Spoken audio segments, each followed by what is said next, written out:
Find somebody that'll work with us that has dealt in the dirtiest of dirty business. We're losing. What you're looking at is the most expensive home movie in history. This private, desperate moment, filmed for a project the world was never supposed to see, was just hijacked by his greatest rival and beamed into millions of homes. This isn't just gossip. This is a hostile takeover of a man's entire life story.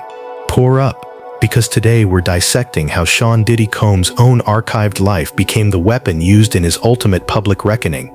Before the lawsuits, before the federal trial, there was just pure, uncut hip-hop beef. Diddy, the flashy bad boy kingmaker from Manhattan. 50 Cent, the rugged bulletproof survivor from Queens. For over 20 years it played out in diss tracks and subliminals, a cold war of clout. But while Diddy built an empire, 50 Cent mastered a different game, the long game. He watched, he waited, and when Diddy was at his most vulnerable, battling a federal indictment from behind bars, 50 didn't just throw a punch on Instagram, he went to Netflix with a proposal. And he didn't just want to talk about Diddy's story, he wanted to own it. Enter Sean Combs, The Reckoning, a 4-part Netflix series executive produced by 50 Cent.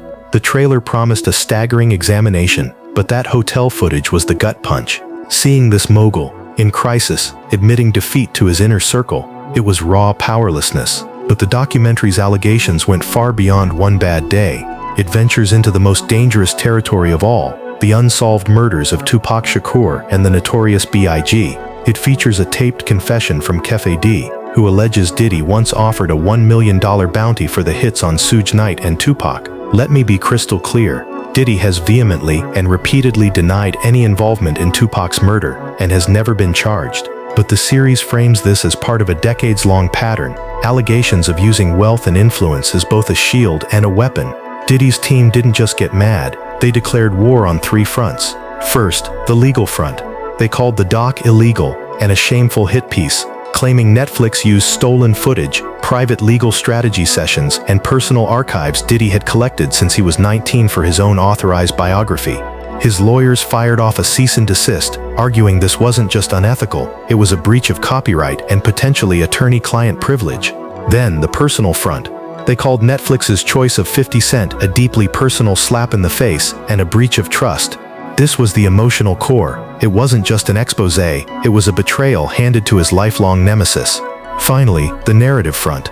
They accused Netflix of ripping private footage out of context to sensationalize his life. In their view, this wasn't journalism, it was theft. Theft of his story, his narrative, and his right to control his own legacy. So the